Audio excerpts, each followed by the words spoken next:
L'enseignement qui débute à l'instant, plus précisément son approfondissement, se fera par couches successives.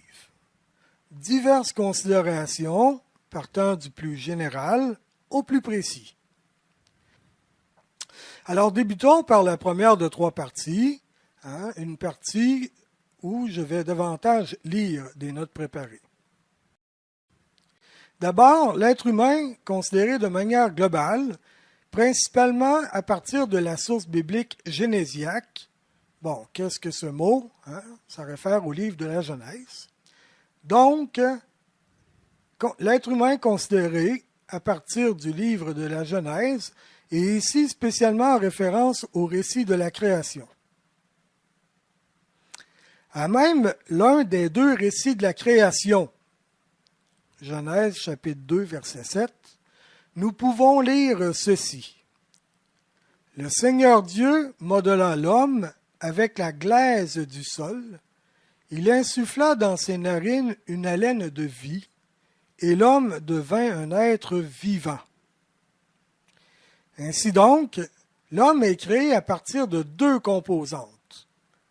La glaise du sol, qui met en relief le corps, et l'haleine de vie, qui réfère à l'âme, c'est-à-dire le principe de vie qui anime. Concernant le corps, il est aujourd'hui plutôt facile de le connaître en toutes ses dimensions constitutives, en particulier avec ses 5 sens, tactile, auditif, visuel, gustatif et olfactif, qui permet la relation au monde matériel terrestre, le corps qui nous rend solidaires de ce monde matériel et terrestre. Concernant l'âme, si nous arrêtons notre exploration ici, à partir simplement de ce que nous en avons lu dans le verset, eh bien, ce serait très incomplet. En effet. Il nous faut donc poursuivre. Qu'est-ce que l'âme humaine? En quoi est-elle différente de celle des autres espèces vivantes, des animaux, par exemple? Afin de répondre à cette question, il nous est d'abord nécessaire de considérer les éléments bibliques génésiaques de la création concernant la place unique et privilégiée que reçoit l'être humain de la part du Dieu créateur. Un premier élément à considérer concerne les étapes de la création au sein des 2 premiers chapitres de la Genèse. Il y a une certaine logique, une certaine progression observable. Apparaissent initialement des réalités matérielles inanimées, non vivantes. Nous pourrions y voir, par exemple, là, le règne minéral. Viennent ensuite les créatures animées, vivantes, à commencer par le règne végétal, Genèse 1, verset 11-12, suivi tout de suite par le règne typiquement animal, les créatures aquatiques, les oiseaux, puis les animaux, bestioles du sol et bêtes sauvages. Et advient finalement l'être humain, homme et femme. Toute la création, toutes les autres créatures précédemment mentionnées sont placées par Dieu sous la gouverne de l'être humain, sous le règne de l'être humain. Genèse 1, versets 28 et 29. On peut voir, en effet, que les créatures sont confiées à et même la création, est confiée à la gestion de l'être humain, afin que l'être humain en prenne soin et qu'il l'offre à Dieu en retour. Bref, dans l'ordre de la création, l'être humain est placé au sommet. Il a un rôle particulier. Oui, tout à fait. Nous pouvons également observer qu'à chaque étape de sa création, nous pouvons voir tout au long du premier chapitre du livre de la Genèse, Dieu qualifie son œuvre. Nous pouvons ainsi repérer plusieurs fois l'expression « Dieu vit que cela était bon ». Voir exemple Genèse 1, verset 10, 18, 21 et 25. Mais lorsqu'il a achevé sa création par l'être humain, là, nous pouvons voir apparaître l'expression « Dieu vit que cela était très bon ». Cela était très bon. Verset 31 du premier chapitre. Ainsi, il y a là, à même le texte, l'indice d'un saut qualitatif. Mais oui. Un autre indicateur qui affirme la supériorité de l'être humain sur les autres créatures, et celui-ci est d'une importance majeure, est observable au chapitre 2, verset 19 du livre de la Genèse. En effet, Dieu confie à l'être humain la tâche de nommer tous les animaux. Ça peut paraître anodin à la base, Oui, c'est vrai. mais quand on y réfléchit bien, cela implique de pouvoir les identifier, les définir, c'est-à-dire discerner leur essence par un travail d'abstraction, tout cela au prix d'une activité rationnelle qui transcende la perception sensible par les sens. Si l'homme appartient au règne animal au sein duquel il s'insère par sa dimension corporelle, il le domine néanmoins parce qu'il est convenu d'appeler sa dimension rationnelle. Ce terme désignant ici la capacité de se dégager d'une totale immersion dans la nature matérielle, de transcender la sensibilité liée au corps physique pour accéder au niveau d'une vie de l'esprit immatériel. C'est tout ça qui est impliqué dans l'acte de nommer les animaux? Oui, et je pense qu'en effet, ici, quelques mots de développement s'imposent. Le fait de nommer est très important ici. D'abord, considérons le nom du point de vue biblique. Le nom, du point de vue biblique, a une fonction importante. Le nom est là pour désigner très souvent l'essence des réalités. Donc, l'être des réalités. Ce n'est pas seulement, un nom, c'est joli, ou non, c'est vraiment, qu'est-ce que c'est? Ou à quoi ça sert? Quel est le rôle, l'identité de la réalité qui est nommée? C'est quelque chose? Alors, les noms de personnages bibliques, par exemple, sont très significatifs en ce sens. Nous pourrons y revenir tout à l'heure. Le fait de nommer indique donc que, en présence d'une réalité, il y a une capacité de saisir cette réalité dans son ensemble. Cette réalité-là ne nous dépasse pas, là. On la saisit, on la contient. Comprendre, préhension, prendre. On la contient et on est capable donc de la saisir dans notre esprit et de la définir donc. Définir ici est comme une manière de circonscrire une réalité, de la distinguer de d'autres réalités. Ainsi donc, nommer implique une certaine supériorité de l'esprit sur la réalité en présence. Quand je dis une supériorité, je veux dire par là que la réalité qui est devant soi n'est pas au-delà de notre être, de notre compréhension. Nous arrivons donc à le contenir. Oui. Bon. Et ça, c'est très important à comprendre. On comprend donc pourquoi, par exemple, dans les écrits vétérotestamentaires en particulier, C'est-à-dire l'Ancien Testament? l'Ancien Testament, Dieu, le Créateur, n'est pas nommé par son nom. Il est au-dessus de l'homme, lui. Oui, lui, on le désigne par le tétragramme YHWH, mais on ne nomme pas, on n'ose pas nommer. Ça fait partie de plusieurs écrits bibliques. Oui, c'est essentiel dans la tradition juive, Oui, je pense. en effet.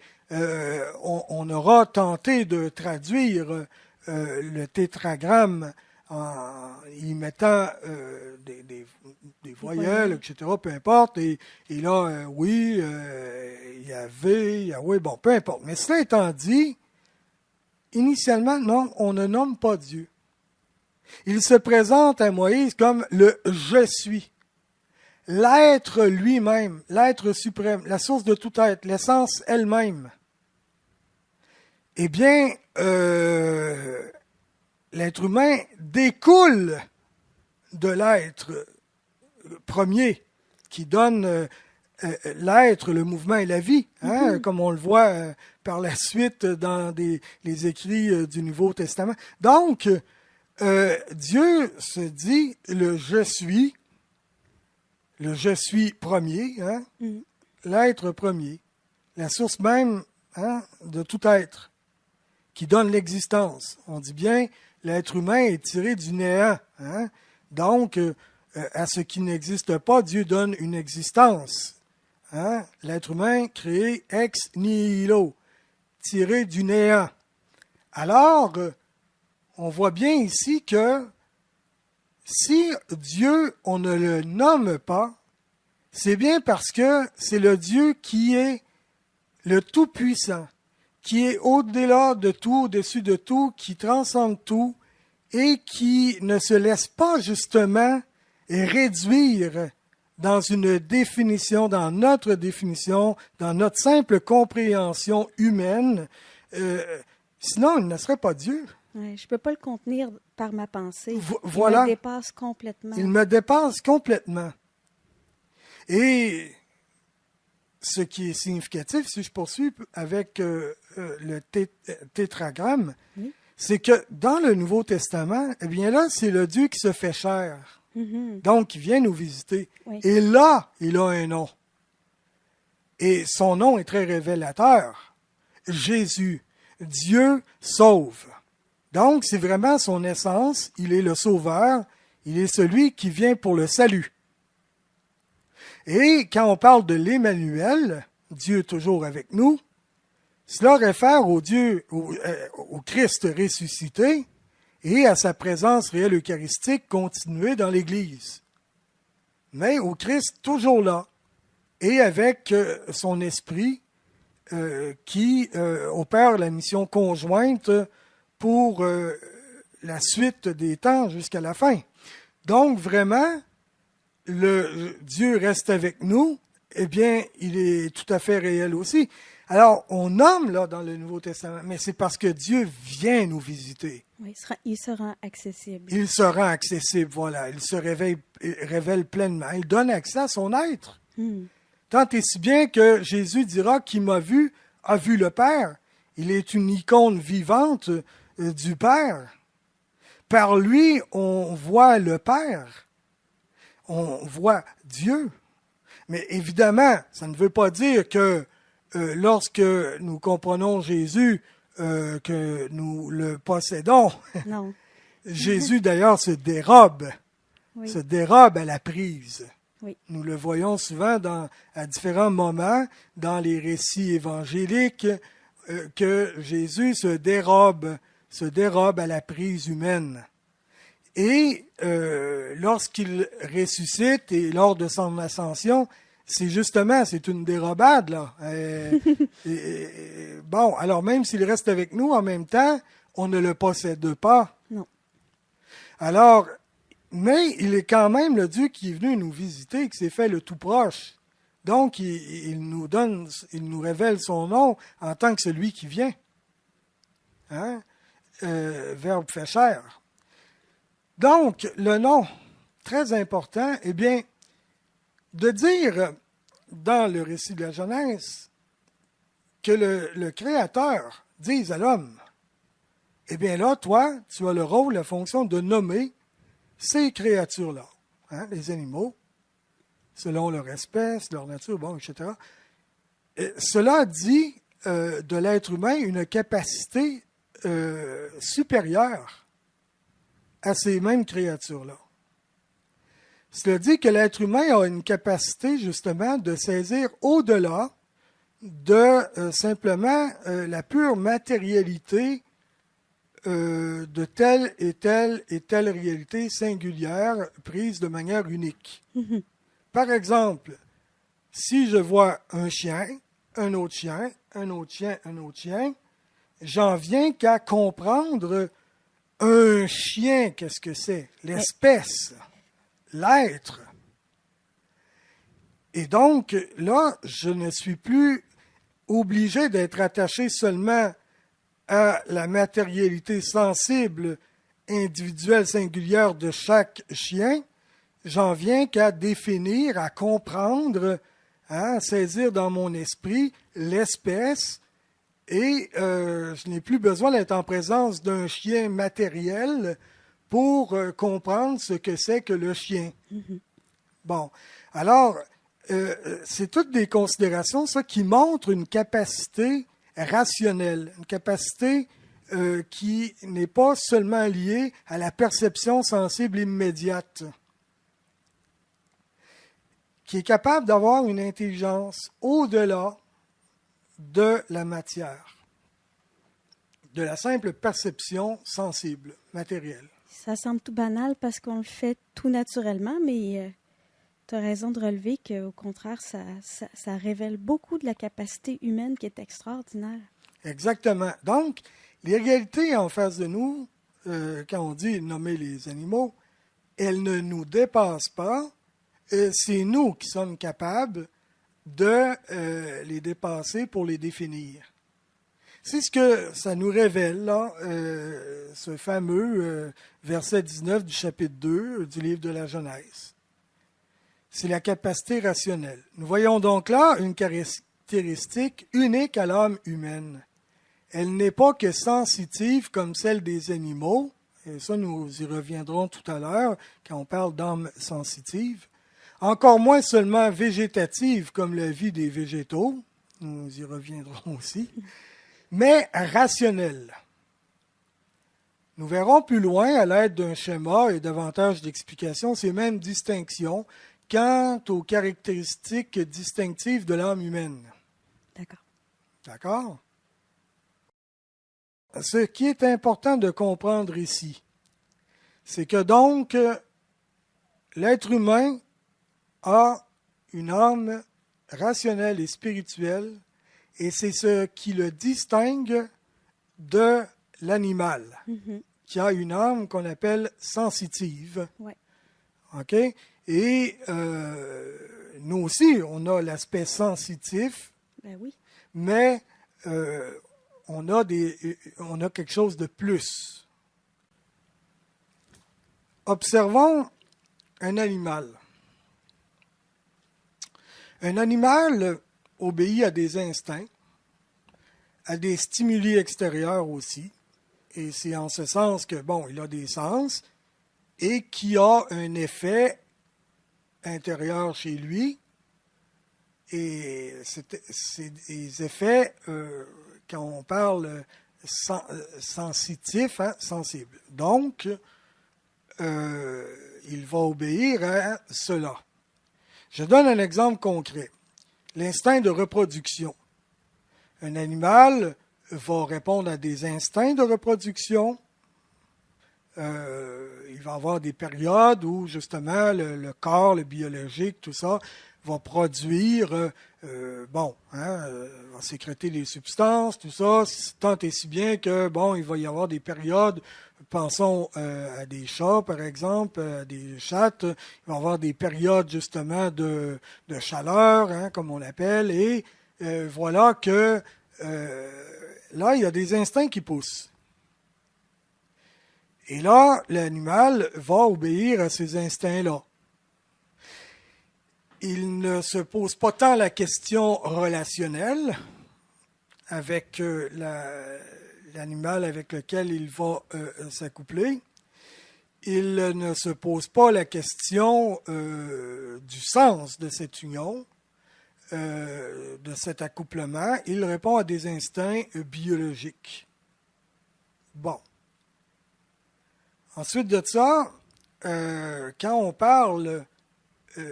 ça, c'est un exemple. Est-ce que lui, l'être humain, il a ça. Oui, il a des instincts de reproduction, en effet. Mais est-ce que l'être humain est appelé seulement à obéir à des pulsions? Non, absolument pas.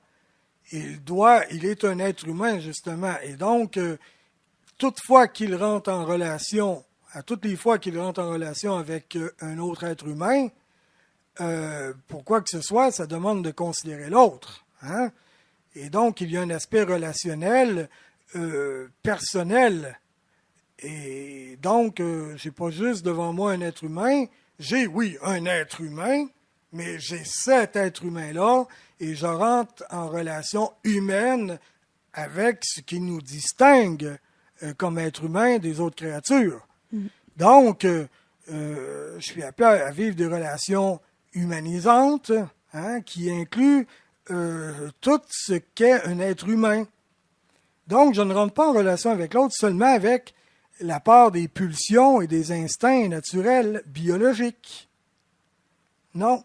Donc, je rentre en relation avec l'autre sur le plan, justement, pas seulement sensitif, mais aussi rationnel, et aussi sur le plan spirituel. Donc, je ne me comporterai pas en animal. Je vais obéir à des lois de la raison, comme on pourrait dire, hein, des choses des concepts, hein, qui dépassent la matière et les simples stimuli de la matière. Et, qui plus est appelé à être éclairé par Dieu. Donc, humaniser des rapports, mais aussi qu'ils soient divinisés, à l'image de ce que Dieu désire comme communion dans sa vie divine. Mm-hmm. Et là, en ce sens-là, donc, pour l'être humain, il n'y a pas qu'une question de reproduction dans l'espèce, pour la perpétuité de l'espèce. Il y a toute une rentrée en relation avec l'autre, et qui implique un projet relationnel de fonder une famille, et qui implique aussi un projet spirituel dans cette relation-là et dans cette famille-là. L'animal, lui, il n'y a pas ça, là. Alors, que ce soit un matou ou un autre matou, hein, l'important, c'est que ça réponde au moment et en termes de compatibilité, bon, évidemment, des espèces animales et tout ça, mais ce n'est que de purs instincts. C'est une différence, par exemple. Un animal aussi n'aura pas conscience de lui-même, la conscience intérieure qu'on appelle. Il ne sait pas qu'il sait ceci et cela et ce qu'il peut faire avec. Il ne peut pas s'auto-déterminer. L'animal est donc en proie à des forces de la nature, hein, les instincts, les pulsions, mais aussi aux stimuli qui l'affectent. Et qui, en effet, nous le verrons plus loin, avec l'aide d'un schéma, oui, peuvent produire des choses en lui, des comportements et tout ça, mais il les pâtit, il les subit. Il n'aura pas la capacité de décider ce qu'il va faire avec ces stimuli-là. Mais tout ça, c'est pour dire donc qu'on voit des différences dans la réalité, là.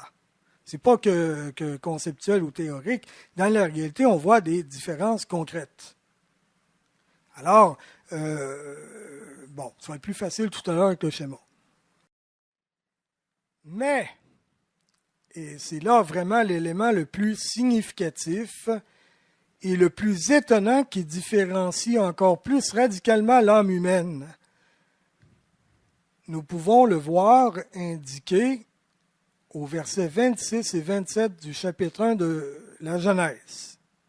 L'être humain, homme et femme, est créé à l'image et à la ressemblance de Dieu. Il reçoit son principe de vie, son âme, directement par le souffle de Dieu. Hein? Dieu qui insuffle son souffle dans la narine de l'être humain. L'homme seul est capable de recevoir la roua, le souffle de Dieu, c'est-à-dire l'Esprit de Dieu qui rend participant de sa vie divine. On le voit bien, chapitre 2, verset 7. Le Seigneur Dieu insuffla dans ses narines une haleine de vie, et l'homme devint un être vivant. Nous pourrions dire, en prolongeant l'image biblique, que l'homme a reçu symboliquement des poumons lui permettant de respirer le souffle de Dieu, autrement dit, de participer à la vie de Dieu dans l'esprit. Il s'agit ici de la dimension proprement spirituelle de l'âme humaine. Dans le discours théologique, l'expression dimension spirituelle est entendue comme capacité de participer à la nature divine. D'ailleurs, dans le Nouveau Testament, la deuxième épître de Pierre au chapitre 1, verset 4, nous le voyons, Pierre le dit, que c'est là l'appel de l'être humain de participer à la nature divine, à la vie divine. Et au cours de la tradition vivante de l'Église, saint Augustin dira de manière concise que seul l'homme est créé homo capax Dei, capable de Dieu. Et à cause justement de cette dimension spirituelle-là, que Dieu lui-même lui a donné. Que Dieu lui-même lui a donné. La théologie résume cette conception anthropologique en affirmant que l'homme est davantage un esprit incarné qu'un animal rationnel, car il possède un corps mortel, oui, informé par une âme spirituelle, portant en elle un germe d'éternité irréductible à la seule matière, qui ne peut avoir son origine qu'en Dieu seul. Là, avant de poursuivre, quelques explications supplémentaires seront très utiles. Bon, quand on dit que l'être humain est le seul capable de recevoir la roua, le souffle de Dieu, évidemment, dans l'écrit vétérotestamentaire, l'écrit biblique initial, c'est pas le terme roua là, directement qui est utilisé. Cela étant dit, par une étude biblique, exégétique et de théologie biblique, on comprend que c'est quand même la roua qui est concernée ici, le souffle divin, le souffle de Dieu. Bon.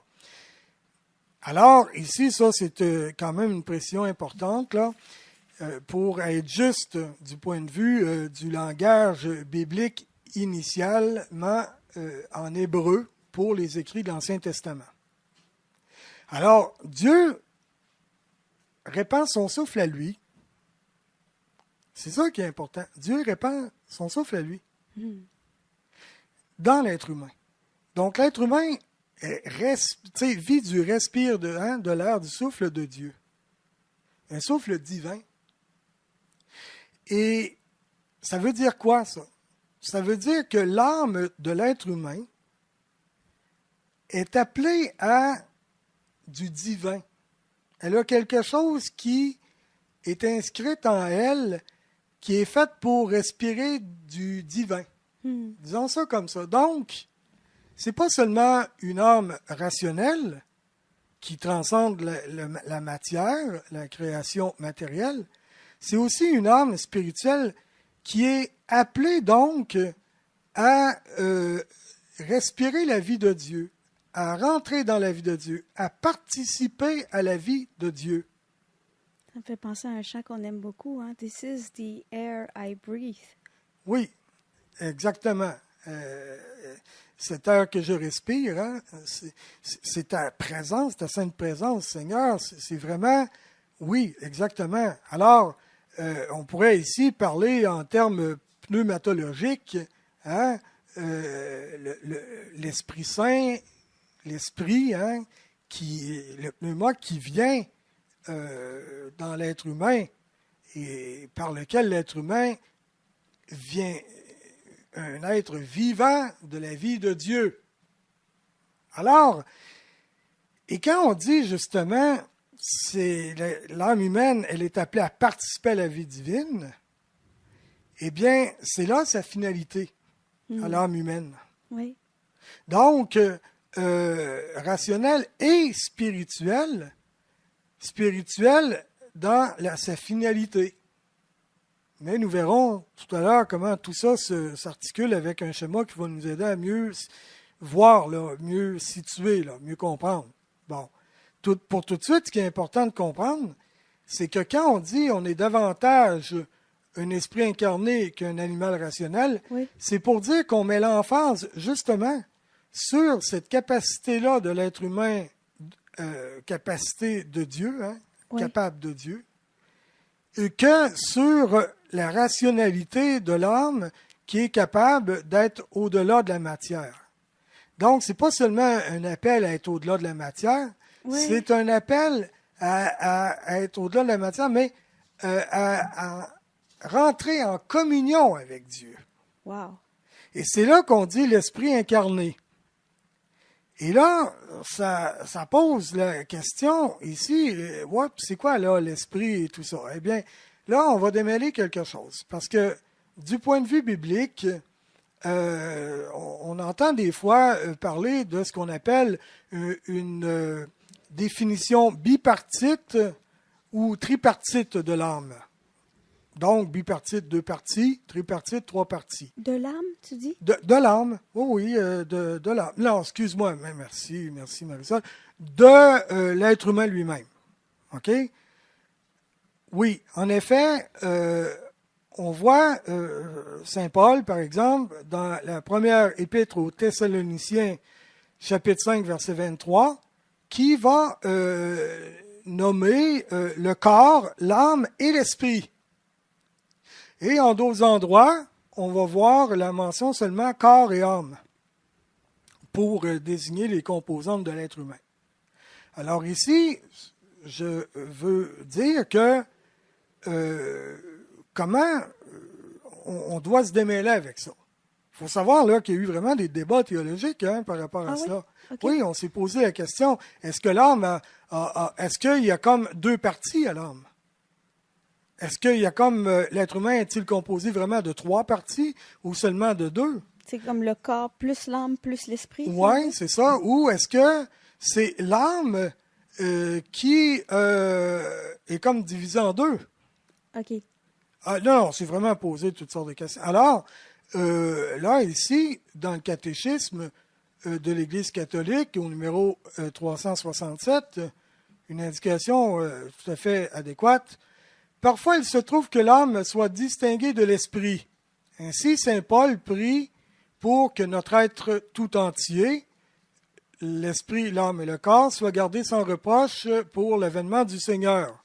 C'est la référence que je vous donnais tout à l'heure. L'Église enseigne que cette distinction n'introduit pas une dualité dans l'âme. Voilà. Esprit, ici, signifie que l'homme est ordonné dès sa création à sa fin surnaturelle et que son âme est capable d'être surélevée gratuitement à la communion avec Dieu. Qu'est-ce que cela veut dire? Ça veut dire que l'être humain a un corps et a une âme et que l'âme, elle, est capable de Dieu. Et c'est là que ce capax Dei, saint Paul va le nommer en termes d'esprit, avec un petit e. Mais ce n'est pas parce que c'est une autre composante de l'être humain, ou comme si l'âme était séparée en 2 parties distinctes. C'est la même âme, mais qui a une fonction spirituelle, appelée à rentrer en communion avec Dieu. Et quand cette fonction-là s'exerce, là, c'est l'esprit? Oui, c'est l'esprit, tout simplement avec un petit e. Alors donc, anthropologie bipartite, corps et âme, qui correspond, dans le fond, dans la nature humaine, au monde de matériel puis au monde spirituel, hein, Oui. l'union des deux dans l'être humain. Oui. Et la partie spirituelle, elle est, oui, au-delà de la matière rationnelle, hein, mais elle est aussi appelée à la vie divine, donc spirituelle, esprit avec un petit E.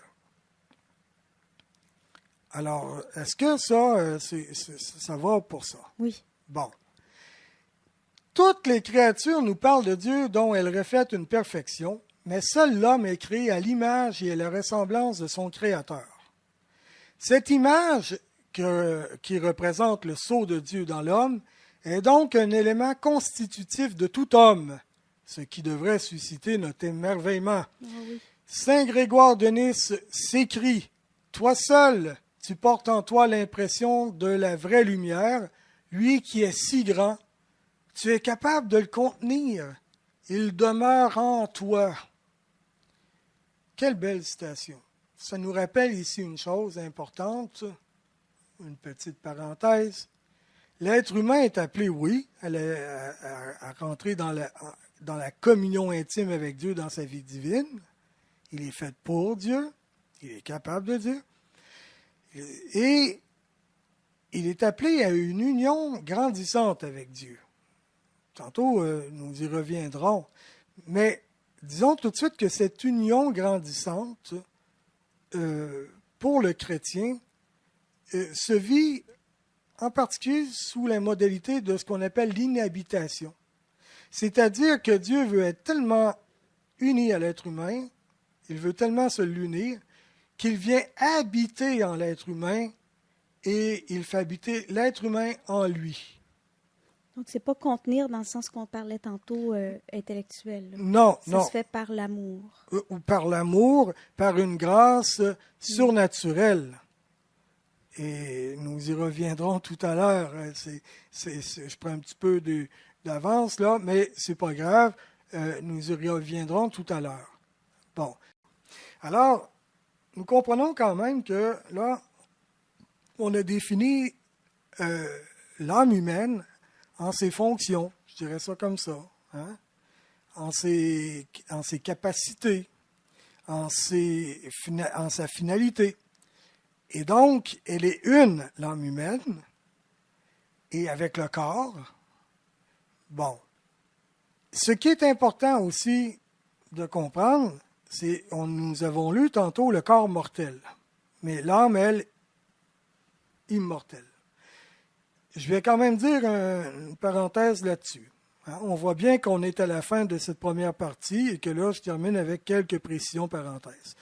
Alors, une parenthèse là-dessus, c'est que on peut le voir dans l'enseignement de l'Église catholique et on le voit aussi par une étude des récits de la création, puis dans le livre de la Genèse aussi, le récit de la chute et tout ça, du péché originel.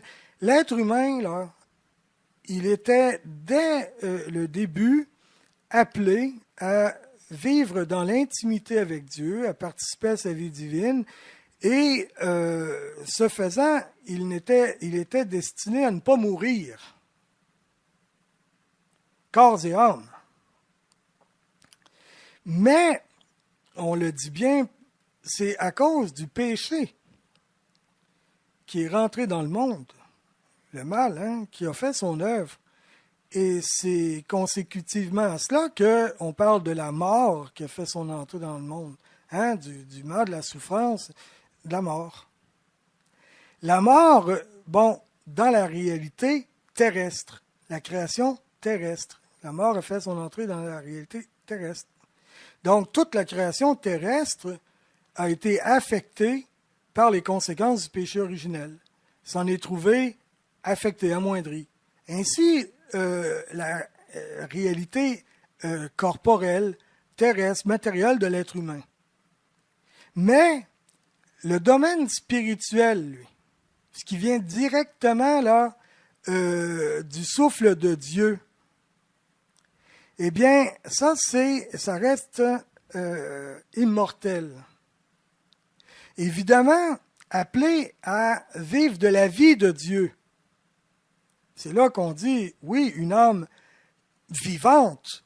Alors, quand on voit dans les récits eschatologiques, eschaton, les fins dernières et tout cela, on voit bien que, puis dans l'Apocalypse, dans le livre de l'Apocalypse, où il est question des fins dernières, tout ça, on voit bien qu'il est question à un moment donné, et le Seigneur Jésus en parle lui-même, de deux morts, la mort du corps, mais aussi la mort de l'âme. Bon, qu'est-ce à dire? Que l'âme est mortelle? Pas tant que ça. C'est pas tellement ça, je pense, qui est signifié là. C'est que l'âme peut rester immortelle, mais peut être coupée de sa source de vie, laquelle est sa finalité. Donc, ne pas vivre de la grâce de Dieu, de la vie de Dieu. Alors, je pense qu'avoir la mort dans l'âme, ne pas avoir la lumière de Dieu, la vie de Dieu en son âme, la grâce de Dieu, vivre dans la grâce de l'amitié avec Dieu. Donc, c'est en ce sens-là qu'on pourrait parler, je pense, de la seconde mort, de la mort de l'âme.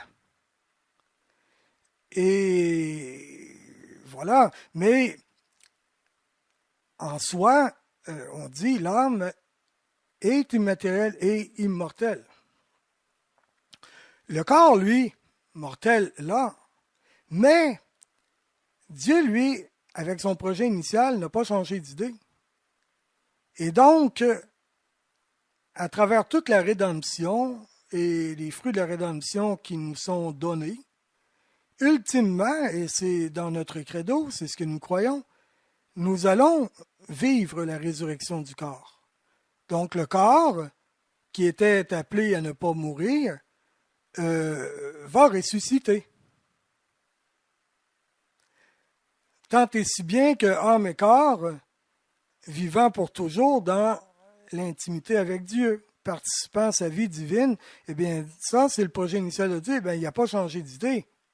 Mais il est venu rétablir et réaliser son projet par l'incarnation rédemptrice du Christ, qui non seulement répare les conséquences du péché originel, mais qui aussi nous confère ce que Dieu désirait, la vie divine, l'adoption filiale,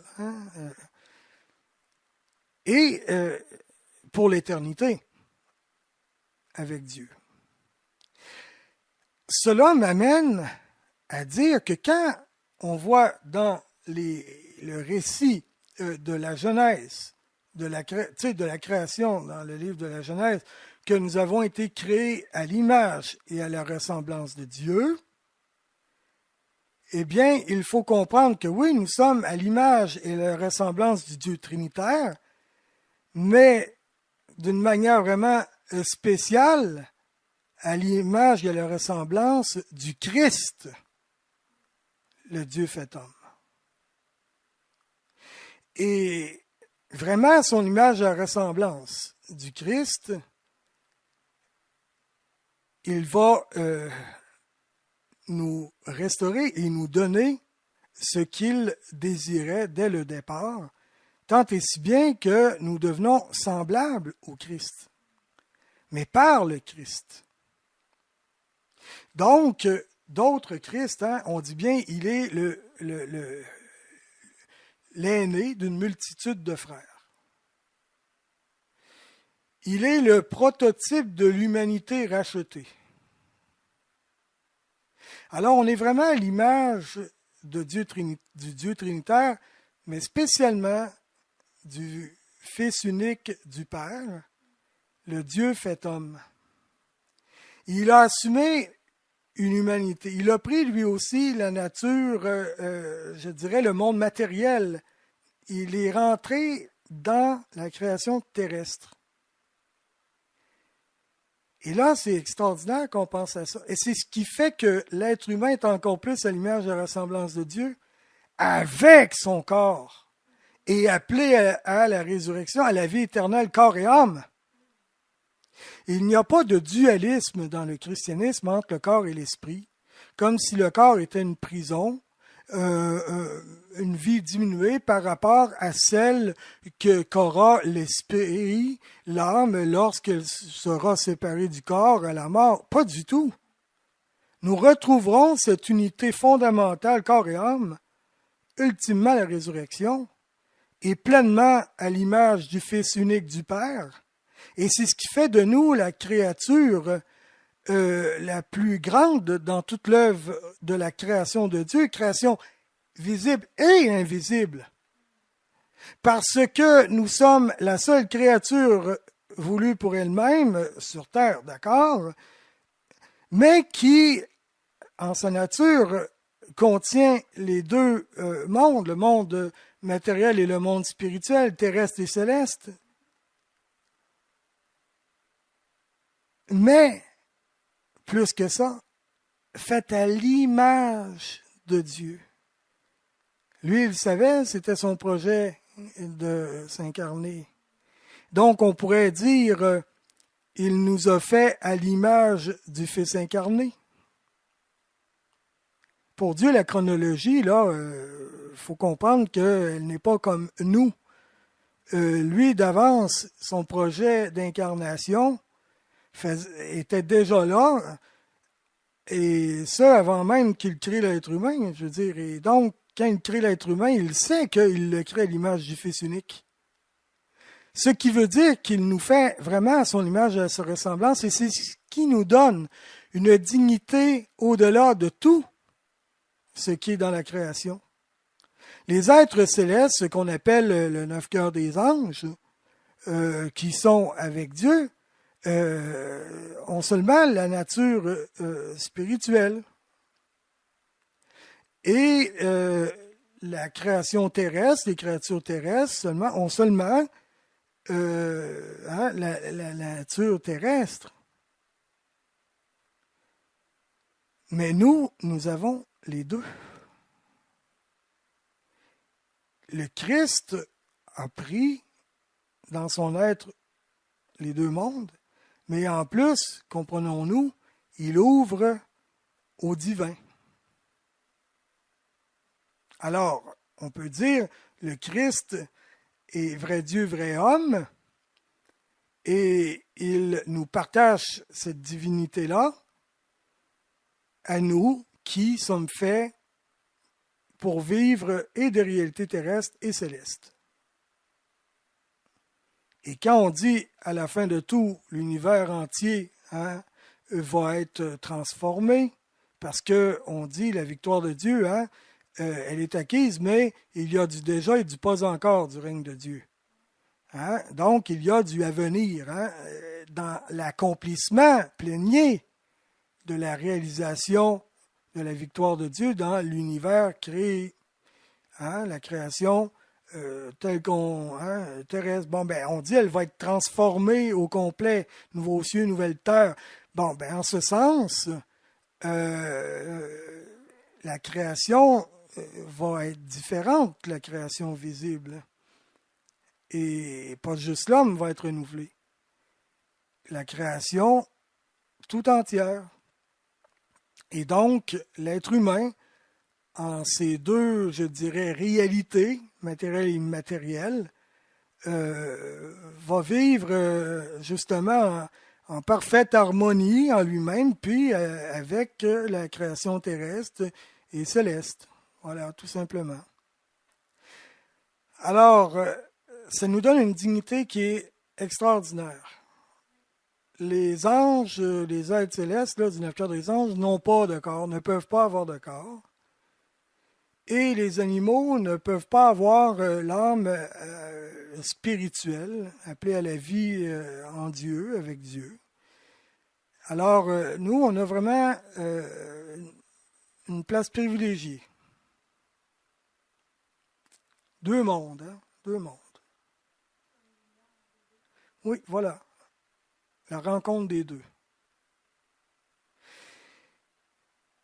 Alors, cela, pour l'instant, va terminer donc la première partie. Évidemment, il y aurait eu bien d'autres détails qu'on aurait pu donner, mais on va s'arrêter ici pour là. Et vient maintenant, par la suite, la troisième partie, avec un premier schéma qui va nous aider à restituer des éléments déjà mis en relief, mais là, on va les voir à même un schéma. Et là, on va être capable aussi d'aller un peu plus loin dans nos considérations en examinant l'âme humaine, maintenant, pas seulement en ses, je dirais, ses appels, ses fonctions, mais en ses facultés, on pourrait dire ça comme ça, en ses opérations. Et ça, nous allons le voir tout à l'heure.